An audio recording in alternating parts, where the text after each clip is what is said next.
Hello and welcome everybody to another episode of Books and Bytes. Today we're taking a deep dive into Richard B. Frank's meticulously researched book, Downfall, The End of the Imperial Japanese Empire. In this deep dive, we've compiled a stack of incredible insights from Frank's comprehensive work. It pulls together previously secret intelligence, detailed historical records, and, individual recollections. Our mission today is to cut through the noise, give you a clear understanding of those complex final months of World War II in the Pacific. We want to reveal the strategies, the high-stakes decisions, and, the immense human cost that ultimately led to Japan's surrender. What Frank does in Downfall is pretty remarkable, actually. He synthesizes all these diverse sources to paint a really complete picture of the final acts of the war. We're going to explore how these seemingly separate elements, the relentless conventional bombing, a strangling naval blockade, Japan's desperate defense plan, Ketsugo, and then the sudden entry of these new terrifying weapons, how they all converge to shape that final devastating outcome. Okay, so what does this all mean for you, the listener, trying to grasp this pivotal moment in history quickly but thoroughly? We're going to unpack the major themes Frank highlights. The radical evolution of the air war, the impact of economic strangulation on a nation already sort of teetering. Japan's chilling fight-to-the-last strategy, the really daunting Allied invasion plans taking shape, and that intense diplomatic chess game playing out behind the scenes. All leading up, of course, to the atomic bombs and the Soviet intervention. We'll trace these threads chronologically, just as Frank lays them out in his, gripping narrative. Let's begin our journey by looking at the evolving air war, because before March 1945, there was this surprising level of complacency in Tokyo about air raids. A lot of people remember Doolittle's raid back in '42, which, it was a psychological shock, but the material damage was limited, and this actually fostered a kind of perverse sense of security, making many believe large-scale destructive attacks weren't really likely. That complacency was, a dangerous illusion, wasn't it? Initial American bombing doctrine had focused on precision attacks against specific industrial targets. That was the plan. But as 1944 drew to a close, reality intervened. High-altitude precision bombing, it turned out to be incredibly difficult. You had poor accuracy, the jet stream messing things up, challenging weather over Japan. So this forced a critical reevaluation for Allied commanders. How do you actually cripple Japan's war-making capacity if your precision tools just aren't working? They moved, as Frank details really carefully, unequivocally into the business of area bombardment of congested civil populations. Right, and this is where General Curtis LeMay enters the picture. When he took command of the XXI Bomber Command in early 1945, he just dramatically shifted tactics. He ordered B-29s to fly much slower at night, using incendiary bombs, and explicitly targeting Japan's densely packed urban areas.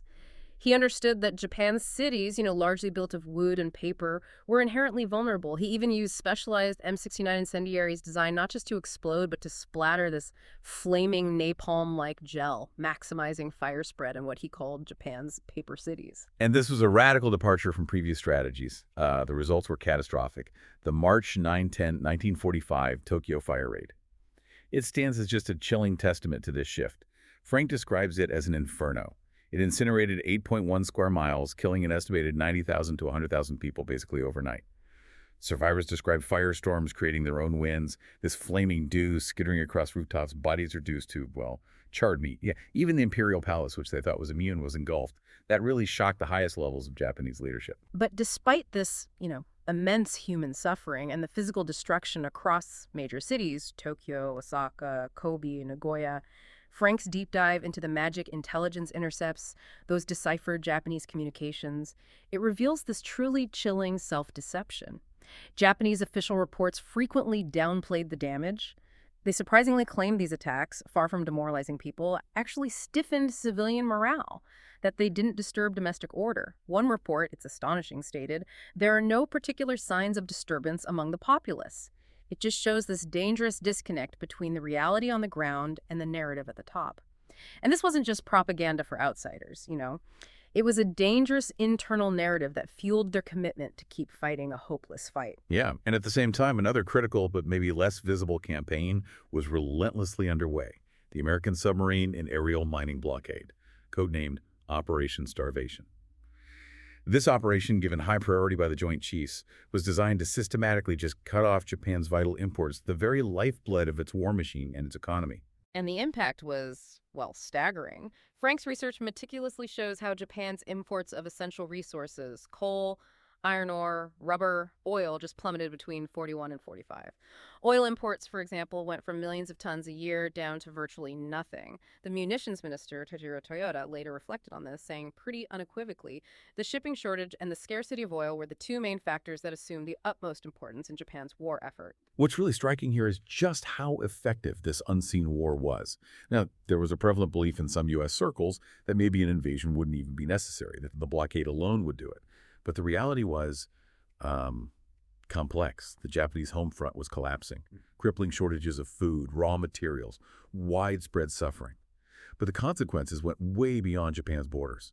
Frank highlights the devastating humanitarian crisis this blockade, plus Japan's continued occupation caused across Asia, led to a huge death toll from starvation and disease, particularly in places like China and Vietnam. One historian, Robert Newman, he concluded that each month the war continued in 1945 would likely have produced hundreds of thousands of deaths among non-combatants throughout occupied Asia. Just staggering numbers. Yet even as their empire crumbled under fire and blockade, Japan's imperial general headquarters wasn't planning to surrender. No. Instead, they were preparing for a fight to the last defense of the homeland. This desperate strategy, known as Operation Ketsugo, they strategically prioritized the defense of Kyushu, the southernmost main island, because they anticipated that's where the main Allied invasion would hit. Right, and the critical thing about Ketsugo, which Frank really examines, is its sheer scale.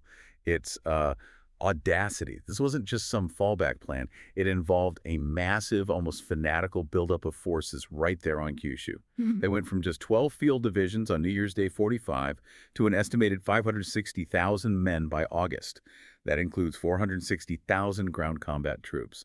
And this commitment was made at the expense of other crucial areas. It shows they made a de facto choice, basically staking Japan's entire fate on this one single battle. And this strategy also included this terrifying expansion of special attack or suicide weapons. The kamikazes are the most famous, obviously. Japan earmarked thousands of aircraft for these missions, even trainers, old obsolete models, plus suicide boats, midget submarines, and then there was that chilling volunteer enlistment law. It made all men 1560 and women 1740 subject to call up for these volunteer fighting units. Armed with, well, everything from sharpened bamboo spears to rudimentary explosives just to aid in the defense. The Japanese military planners, Frank shows, they knew the horrific casualties this would mean. On both sides, their strategy was really predicated on one grim hope: inflict such heavy, unacceptable losses on the invaders that they'd force a negotiated peace, rather than push for unconditional surrender. They believed American morale was being seriously strained by the high costs of campaigns like Iwo Jima and Okinawa, and Ketsugo was designed to be the ultimate devastating blow, the one that would finally break the Allied will to keep fighting. Meanwhile, on the Allied side, plans for Operation Downfall, the huge invasion of Japan, were well underway. This involved Operation Olympic for Kyushu, planned for November 45, followed by Operation Coronet for the Tokyo Plain in spring 46. The plans projected needing 36 divisions just for the homeland invasion. That's a force far larger than anything seen in the European theater. But the Allies faced some significant internal challenges, and Frank emphasizes this point. American public opinion, especially after Germany surrendered, strongly favored rapid demobilization. Get the boys home. By July of 45, polls showed 72% of Americans wanted partial demobilization. Congress was pushing to cut the Army by 1 million men, and that meant a substantial loss of experienced personnel right when they were anticipating the most brutal fighting yet. Yeah, and the projected American casualties for Olympic alone were just daunting. Estimates range from 70,000 up to maybe 280,000, potentially much higher if Japan resisted with the kind of ferocity they'd shown on islands like Iwo Jima and Okinawa. Some estimates for the entire downfall operation went up to 1 million American casualties. Secretary of War Henry Stimson was deeply concerned about just having enough manpower for such a grueling fight. It was a prospect that really haunted Allied leaders. So as these military preparations were escalating, intense diplomatic efforts were also unfolding, often, in the shadows. A crucial element here was magic intelligence, those deciphered Japanese diplomatic and military messages. These intercepts gave American policymakers unprecedented real-time insights into Japan's internal debates, though, Frank notes, they also sometimes led to misinterpretations. And what's truly fascinating here, revealed through magic, is the profound internal division within the Japanese leadership. You had some officials, like Foreign Minister Togo, who clearly recognized the bleak situation and were seeking Soviet mediation for peace. But the dominant imperial army remained fanatically committed to fighting to the bitter end. The intercepts clearly showed that even the emperor's supposed peace initiatives were carefully constrained. They weren't really seeking unconditional surrender, but rather a way to preserve the imperial system, avoid occupation. Messages consistently betrayed this Japanese determination to fight on, convinced that American resolve would eventually break. And this complex internal picture created a huge dilemma for American leaders debating unconditional surrender. You had figures like former Ambassador Joseph Grew and Secretary of War Stimson arguing for clarifying the terms, maybe including the potential retention of the emperor, hoping it might encourage a quicker surrender and avoid that incredibly costly invasion. However, Frank highlights that it was widely believed the American public overwhelmingly supported unconditional surrender. Stalin had publicly reaffirmed that stance to Truman, too. The stakes were just incredibly high. Every word, every action was being scrutinized. Okay, so on July 26th, the Potsdam Declaration is issued. It reiterates the demand for unconditional surrender, but it subtly implies the potential retention of the imperial system if the Japanese people chose their own form of government. Japan's initial swift public response, mokusatsu, roughly translated as treated with silent contempt. The Allies saw this as a flat rejection, and it pretty much set the stage for what came next. The stage was set indeed. August 6th, the atomic bomb, Little Boy, dropped on Hiroshima. Unprecedented destruction, mass casualties estimated between 100,000 and 200,000 people. Yet, Frank reveals, Japanese military leaders, surprisingly, initially downplayed its significance. They attributed it to just a single, very large conventional bomb, not a revolutionary new weapon. The vice chief of the general staff, Kawabe, noted kind of wistfully that it reflected Japan's scientific weakness, but insisted defiantly the Imperial Army had to remain tenacious. Their first reaction was to rationalize, not really confront the implications. Then, just 2 days later, August 9th, the Soviet Union declares war on Japan, launches a massive invasion of Manchuria. This was a swift, overwhelming attack against the Kwantung Army, Japan's once elite force, which had been significantly weakened by troop transfers back home for Ketsugo. Japanese intelligence had incorrectly believed the Soviets wouldn't attack until September or October, so the timing was just a devastating surprise. And on that very same day, August 9th, the second atomic bomb, Fat Man, is dropped on Nagasaki. What Frank meticulously illustrates is how these events collectively shattered the Japanese leadership's remaining illusions. It wasn't just one thing. The emperor himself, recognizing the grim reality, actually cited both the entry of the Soviets and the enemy's scientific power when meeting his senior military leaders. That's a clear sign the combined shocks had finally broken through those layers of denial. So that triple shock, the two bombs, the Soviet entry finally pushed the Japanese leadership to the brink. On August 10th, the Big Six, Japan's top governing council, they met and found themselves deadlocked on the surrender terms. It was only after an unprecedented intervention by the emperor who, breaking tradition, directly demanded an end to the war to prevent the ultimate collapse and obliteration of the Japanese nation. Only then was a decision reached. His words carried immense weight, and they broke that stalemate. But what's profoundly unsettling, and really highlights the internal chaos, is that even with the emperor's decisive intervention, hardline military officers still staged an attempted coup. They tried to prevent the surrender broadcast from going out, clinging to their vision of glorious sacrifice.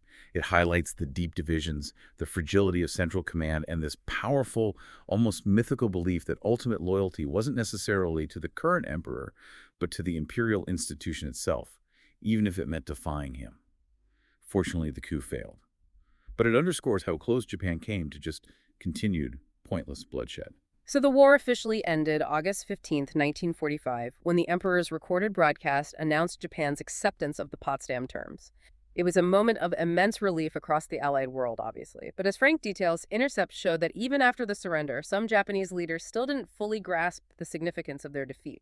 They seemed to believe they had simply suspended the war, not definitively ended it. The full ramifications were indeed yet to unfold. Which brings us back to that fundamental question. What truly caused Japan's surrender? Frank's downfall argues really emphatically that it wasn't a single factor, not a silver bullet. It was a complex convergence of pressures. The relentless conventional bombing that incinerated cities, the strangling blockade starving the nation, the sudden overwhelming Soviet entry, and of course, the devastating atomic bombs, they all played critical interconnected roles. Together, they just relentlessly chipped away at and ultimately broke the military's will to continue the fight. Yeah, and if we connect this to the bigger picture, it becomes so clear that the Japanese leadership's own internal calculations, their stubborn overestimation of their strength, their consistent misjudgment of American resolve, these were also crucial factors. Frank paints this vivid picture of how the cost of continued war, not just militarily, but in the unimaginable suffering of their own civilians, and millions across occupied Asia simply became incalculable. What's truly sobering, and a point Frank emphasizes throughout the book, is just the sheer scale of death and destruction that accumulated month after month in the Pacific theater. He meticulously details how many millions of lives, combatant and non-combatant, were lost throughout the war, particularly in China and Southeast Asia, before those final months even began.